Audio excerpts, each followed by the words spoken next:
कभी सोचा है कि 4 अंकों वाली बड़ी बड़ी संख्याओं को चुटकियों में कैसे गुणा किया जा सकता है? देखने में तो ये बहुत मुश्किल लगता है ना? खैर, आज हम एक ऐसी ही पुरानी और कमाल की तकनीक सीखने वाले हैं जो इस काम को न सिर्फ आसान बल्कि अविश्वसनीय रूप से तेज भी बना देती है। तो चलिए देखते हैं। हम सब ने स्कूल में लंबे लंबे गुणा किए हैं। एक एक अंक से गुणा करो, फिर उन सबको लाइन में लगाकर जोड़ो। ओफ, ये प्रक्रिया न सिर्फ बहुत थकाऊ होती है बल्कि इसमें गलती होने की भी पूरी गुंजाइश रहती है। सच में एक सिरदर्दी है। पर क्या हो अगर इसका एक बहुत बेहतर, एक बहुत स्मार्ट तरीका हो? बस यहीं पर वैदिक गणित की शानदार दुनिया हमारे काम आती है, जो हमें एक जबरदस्त और आसान विकल्प देती है। इस तकनीक का नाम है ऊर्ध्व तिर्यकभ्याम, जिसे अंग्रेजी में वर्टिकली एंड क्रॉसवाइज मेथड कहते हैं।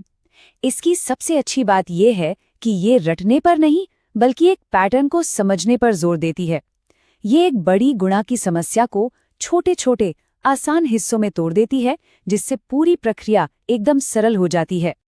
अब देखिए, इस मेथड की असली ताकत को समझने के लिए सीधे 4 अंकों पर कूदने से अच्छा है कि हम एक छोटे 2 अंकीय उदाहरण से शुरू करें। इससे इसका पूरा लॉजिक एकदम साफ हो जाएगा। तो चलिए 23 को 42 से गुणा करते हैं। पहला स्टेप, सबसे दाईं ओर के अंकों को सीधा गुणा करें। 3 गुणा 2 मिला 6। दूसरा स्टेप, क्रॉस गुणा।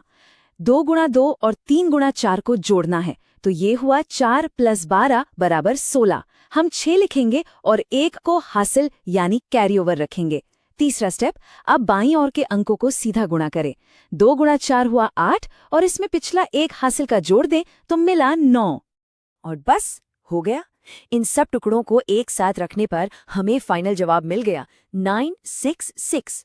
देखा कितना सीधा और सरल था। अब हम इसी लॉजिक को एक बड़ी चुनौती पर आजमाने के लिए पूरी तरह तैयार हैं।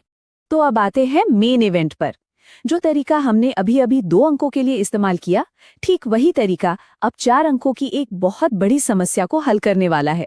हमारी चुनौती है 4321 को 5678 से गुणा करना। अगर इसे पुराने तरीके से करने बैठें तो काफी समय लगेगा, लेकिन देखिए वैदिक विधि से हम इसे कैसे स्टेप बाय स्टेप आसानी से हल करते हैं। ये 7 स्टेप्स का सॉल्यूशन है।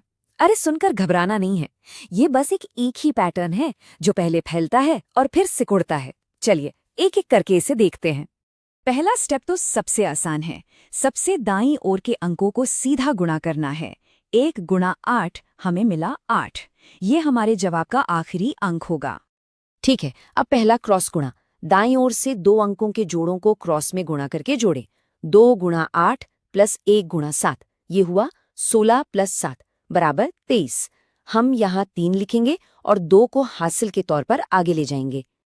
अब पैटर्न थोड़ा और फैलेगा। दाईं ओर से 3 अंकों को क्रॉस में गुणा करें। 3 गुणा 8, 1 गुणा 6 और बीच में 2 गुणा 7, तो ये हुआ 24 + 14 + 6 = 44। इसमें पिछले स्टेप का 2 हासिल जोड़ने पर हमें मिला 46। हम 6 लिखेंगे और 4 हासिल होगा। ये बीच का और सबसे बड़ा स्टेप है, जिसमें सभी 4 अंक शामिल हैं। 4 गुणा 8 + 1 गुणा 5 और बीच में 3 गुणा 7 + 2 गुणा 6, ये हुआ 32 + 21 + 12 + 5 = 70। इसमें पिछले स्टेप का 4 हासिल जोड़ने पर हमें मिला 74। हम 4 लिखेंगे और 7 हासिल होगा। अब देखिए, यहीं से पैटर्न उलटना शुरू होता है, मतलब सिकुड़ना शुरू होता है। अब हम दाईं ओर के अंकों को छोड़कर बाईं ओर के 3 अंकों पर ध्यान देंगे। 4 गुणा 7 + 3 गुणा 6 + 2 गुणा 5, ये हुआ 28 + 18 + 10 = 56। इसमें पिछले स्टेप का 7 हासिल जोड़ें तो हमें मिलता है 63। हम 3 लिखेंगे और 6 हासिल होगा। पैटर्न और भी सिकुड़ गया। अब बस बाईं ओर के 2 जोड़े। 4 गुणा 6 + 3 गुणा 5, जो हुआ 24 + 15 = 39। इसमें पिछले स्टेप का 6 हासिल जोड़ने पर मिला 45। हम 5 लिखेंगे और 4 हासिल होगा। और ये रहा आखिरी स्टेप, सबसे बाईं ओर के अंकों का सीधा गुणा। 4 गुणा 5 = 20। इसमें पिछले स्टेप का 4 हासिल जोड़ने पर हमें मिलता है 24, जिसे हम पूरा का पूरा लिख देंगे। तो लीजिए, सभी स्टेप्स और हासिल को एक साथ रखने पर हमारा फाइनल नतीजा सामने है 2,45,34,638। क्या कमाल का और व्यवस्थित तरीका है ना? तो हमने ये तो देख लिया कि ये काम कैसे करता है, लेकिन यहाँ सबसे जरूरी सवाल ये है कि इस तकनीक में माहिर होने का फायदा क्या है, क्यों सीखें इसे? इसका जवाब एक शब्द में है स्पीड, यानी रफ्तार।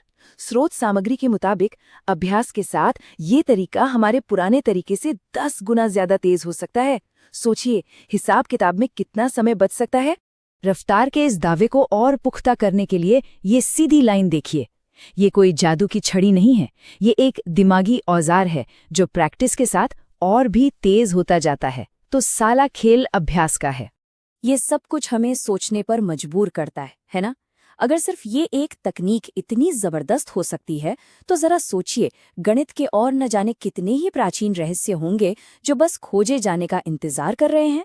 हमारे पुराने ज्ञान के खजाने में और क्या क्या छिपा हो सकता है।